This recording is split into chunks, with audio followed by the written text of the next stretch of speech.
여러분 혹시 고층 아파트에 살고 계신가요? 만약 어느 날 갑자기 엘리베이터가 한 달 동안 멈춘다는 공지가 붙는다면 어떨 것 같으세요? 오늘은요, 이걸 그냥 불편하겠다 정도로 넘길 게 아니라 하나의 생존 미션으로 보고 어떻게 완벽하게 대비할 수 있는지 그 방법을 한번 자세히 들여다보겠습니다.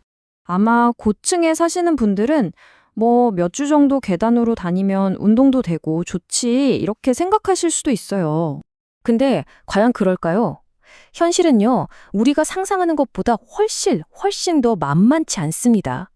자, 보세요. 25분. 이게 뭐냐면 20층까지 쉬지 않고 걸어서 올라가는 데 걸리는 평균 시간이래요. 이걸 매일 해야 하는 거죠.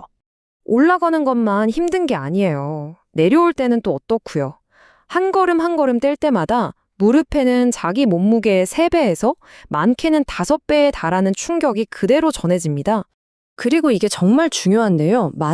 정말 만약에 집에서 응급 상황이 발생하면요.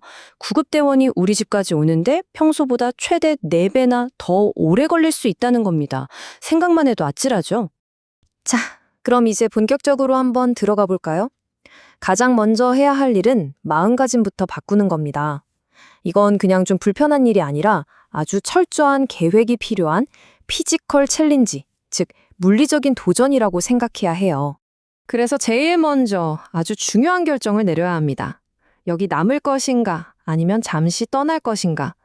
특히 15층 이상에 사시면서 어르신이나 아이처럼 도움이 필요한 가족이 있다면 임시로 거처를 옮기는 걸 정말 진지하게 고민해 봐야 합니다. 자, 남겠다! 이렇게 결정을 내렸다면 이제 미션이 시작됩니다. 엘리베이터가 멈추기 일주일 전부터 우리는 2가지 파트로 구성된 대규모 물류작전에 돌입해야 합니다. 이 전략의 핵심은 아주 간단해요. 필요한 무거운 건 몽땅 집으로 들여놓고 필요 없는 무거운 건 싹 다 집 밖으로 내보내는 겁니다. 말 그대로 우리 집을 일종의 베이스 캠프로 만드는 거죠. 먼저 들여오기 작전입니다. 마치 전쟁 준비하는 것처럼요. 한 달 동안 쓸 생필품 중에 무거운 것들 있죠. 예를 들어 2리터짜리 생수 6개 묶음, 이거 하나만 해도 12kg이에요. 쌀, 세제, 반려동물 사료 같은 것들 미리 넉넉하게 한 달치를 쌓아두는 겁니다. 그리고 처방약 드시는 분들은 꼭 2달치를 확보해 두셔야 해요. 자, 그럼 반대로 내보내기 작전은 뭘까요? 이 기회에 낡은 가구나 고장난 가전제품처럼 무거운 짐들을 싹 버리는 거예요. 냉장고랑 냉동실도 한번 싹 비워서 공간도 만들고 나중에 생길 쓰레기도 미리 줄이는 거죠. 왜냐?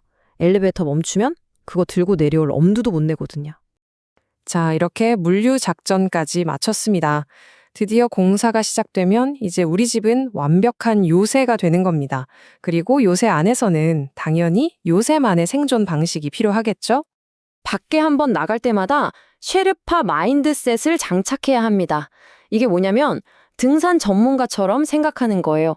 등산용 배낭을 매면 양손이 자유로워지죠. 신발은 꼭 쿠션 좋은 운동화로. 그리고 등산 스틱 이거 사용하면 무릎 부담을 30%나 줄일 수 있다고 하니까 이것도 한번 고려해 보세요. 이제 배달 음식이나 택배도 예전 같지 않습니다. 완전히 새로운 룰에 적응해야 하는데요. 첫째, 배달 앱 설정부터 1층에서 직접 받기로 바꾸시고요. 둘째, 아파트에 임시로 택배 보관하는 장소가 어딘지 미리 확인해 두세요. 그리고 마지막으로 바로 냉장고에 넣어야 하는 신선식품 주문은 당분간 피하는 게 좋습니다. 매일 나오는 쓰레기는 또 어떻게 할까요? 이걸 들고 그 계단을 내려갔다 다시 올라온다고 생각해 보세요. 끔찍하죠. 그래서 목표는 제로 웨이스트, 쓰레기를 거의 만들지 않는 겁니다. 재활용품은 최대한 압축하고요. 제일 골치 아픈 음식물 쓰레기는 봉투에 담아서 냉동실에 그냥 얼려버리는 거예요. 그럼 냄새도 안 나고 부패할 걱정도 없죠. 몸만 힘든 게 아니죠. 집안에 갇혀 지내다 보면 정신적으로도 지치기 마련입니다. 그래서 우리 집을 실내 요새로 만들어서 고립감을 이겨내야 해요. 아이들이 있다면 작은 트램폴린 같은 걸 잠시 빌려다 놓거나 어른들은 실내 스태퍼나 오디오북으로 시간을 보내는 거죠. 가족 모두를 위한 즐길 거리를 적극적으로 찾아야 합니다. 물론이죠. 아파트 구조도 다 다르고 가족 구성원도 다 다르잖아요. 그러니까 우리 집에 딱 맞는 맞춤형 전술이 필요합니다. 예를 들어서 우리 집이 계단식 아파트다. 그러면 외출은 하루에 딱 한 번만 하는 걸 목표로 하는 베이스 캠프 전략을 쓰는 거예요. 복도식이라면 운행하는 엘리베이터에서 집까지 그 긴 복도를 걸어야 하니까 접이식 카트가 필수고요. 혹시 옆동이랑 옥상이 연결되어 있다면 옆동 엘리베이터를 타고 옥상으로 건너오는 우회로 전략도 생각해 볼 수 있겠죠? 물론 옥상 문 개방 시간은 꼭 확인해야 하고요. 아주 어린아이들이 있는 집은 또 상황이 다릅니다. 유모차는 사실상 불가능하다고 봐야 해요. 무조건 아기띠를 해서 양손으로 난간을 잡을 수 있게 해야 하고요. 아예 아침에 어린이집이나 유치원 보낸 뒤에 저녁에 데리러 갈 때까지 집에 들어오지 않는 이른바 주간 망명 전략도 필요할 수 있습니다.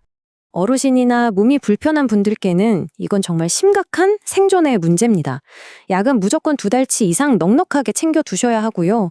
이웃들과 미리 얘기를 해서 계단 중간중간에 잠시 쉴 수 있는 의자를 놓는 것도 좋은 방법입니다. 그리고 정말 위급한 상황을 대비해서 사람을 업고 내려올 수 있는 비상용 하네스 같은 것도 준비해두면 좋겠죠. 자, 이렇게 보니까 정말 보통 일이 아니죠. 하지만 제대로 계획만 세우면 충분히 이겨낼 수 있습니다. 그럼 마지막으로 우리의 미션을 성공으로 이끌 체크리스트를 한번 정리해 보겠습니다. 이 체크리스트에 모든 게 다 담겨 있습니다. 집에 남을지 잠시 떠날지 결정하는 것부터 시작해서 필요한 물건들을 충분히 쌓아두고 오르내릴 때 필요한 장비를 갖추고요. 택배나 쓰레기 같은 물류 문제를 해결하고 집안 공간을 효율적으로 정리하는 것, 그리고 마지막으로 비상상황 시뮬레이션까지. 이 6가지만 확실히 점검하면 됩니다. 기억하세요. 한 달의 고생이 20년의 안전을 보장한다. 지금의 이 모든 노력은 결국 우리 아파트의 장기적인 안전을 위한 꼭 필요한 투자라고 생각하시면 좋겠습니다. 자, 지금까지는 어떻게 하면 나와 우리 가족이 이 상황을 이겨낼 수 있을지에 초점을 맞췄는데요. 마지막으로 이런 질문을 한번 던져보고 싶어요. 이 힘든 시간을 오히려 이웃과 함께 힘을 합치고 서로 연결되는 기회로 만들 수는 없을까요? 어쩌면 이 미션에서 가장 중요한 생존 도구는 창고에 쌓아둔 생수나 식량이 아니라 바로 우리 옆집에 있는 이웃일지도 모릅니다.